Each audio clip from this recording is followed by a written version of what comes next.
Assalamualaikum warahmatullahi wabarakatuh. Perkenalkan, nama saya Ayu Pujiarti dengan NIM A1B0222262. Di sini saya akan menjelaskan terkait aspek hukum dalam ekonomi dan apa korelasi hukum tersebut dengan suatu ekonomi.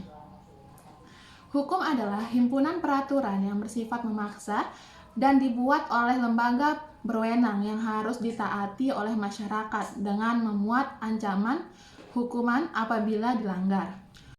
Adapun pengertian menurut salah satu ahli, yaitu menurut I.M. Myers, hukum adalah semua peraturan yang mengandung pertimbangan keasusilaan ditunjukkan pada tingkah laku manusia dalam masyarakat dan menjadi pedoman pemimpin atau penguasa negara dalam melakukan tugasnya.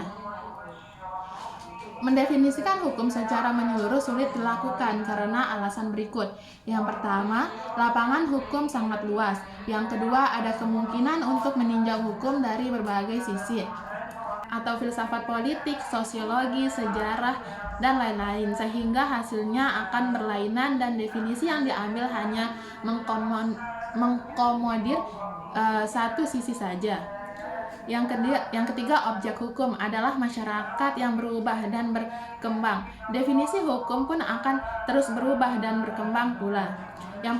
Selanjutnya ada tujuan hukum.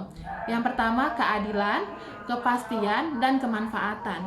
Sumber hukum berasal dari tiga, yaitu yang pertama TAP MPR 111/2000 disebutkan sumber hukum adalah sumber yang dijadikan bahan untuk menyusun peraturan perundang-undangan. Yang kedua, sumber hukum terdiri dari sumber hukum tertulis dan tidak tertulis. Yang ketiga, pasal 2 Undang-Undang Nomor 12 2011 juga disebutkan bahwa segala sumber hukum negara adalah Pancasila. Potter Mahmud Marzuki dalam bukunya berjudul Pengantar Ilmu Hukum menjelaskan bahwa sumber hukum adalah bahan-bahan yang digunakan sebagai dasar oleh pengadilan dalam memutuskan perkara. Jim Lee Asidik dalam bukunya Pengantar Ilmu Hukum Tata Negara, sumber hukum sebenarnya berasal dari dasar hukum, landasan hukum, ataupun payung hukum. Dasar hukum atau landasan hukum adalah legal basis atau legal ground, yaitu norma hukum yang mendasari suatu tindakan atau perbuatan hukum tertentu sehingga dapat dianggap sah atau dapat dibenarkan secara hukum. Sumber hukum formil terdiri dari 5, yaitu undang-undang, kebiasaan hukum, agama, traktat, jurisprudensi. Sumber hukum formil terdiri dari 5, yaitu undang-undang, kebiasaan atau hukum agama, yang ketiga traktat, yang keempat jurisprudensi, yang kelima doktrin. Hukum dan ekonomi memiliki korelasi yang erat dan saling mempengaruhi satu sama lain. Beberapa poin penting mengenai hukum dan ekonomi. Yang pertama, hukum mempengaruhi ekonomi. Hukum berfungsi sebagai rambu-rambu dalam pembangunan ekonomi, memberikan kapasitas hukum dan keadilan bagi pelaku ekonomi. Yang selanjutnya, yang kedua, hukum ekonomi mengatur mekanisme hubungan ekonomi agar tidak terjadi konflik kepentingan dalam pembangunan ekonomi. Selanjutnya, pembangunan hukum diarahkan untuk mendukung pertumbuhan ekonomi berkelanjutan, mengatur permasalahan ekonomi, dan menciptakan kepastian investasi. Selanjutnya, ekonomi mempengaruhi hukum. Perkembangan hukum ekonomi dilatar belakangi oleh pesatnya pertumbuhan aktivitas ekonomi di dunia.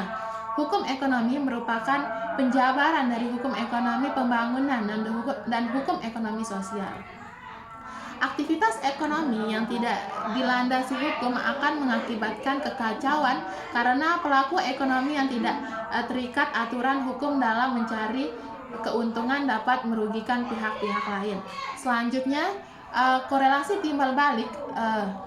Hubungan hukum dan ekonomi bersifat timbal balik dan saling mempengaruhi. Keduanya ibarat dua sisi mata uang yang tidak dapat dipisahkan dan saling berkaitan. Selanjutnya, pada era globalisasi, korelasi hukum dan ekonomi penting untuk berjalan beriringan, mengatur pergaulan masyarakat yang semakin bebas.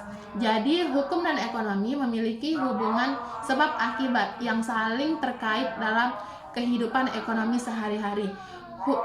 Hukum mengatur dan menjaga ketertiban ekonomi, sementara perkembangan ekonomi juga mempengaruhi pembentukan hukum ekonomi itu sendiri.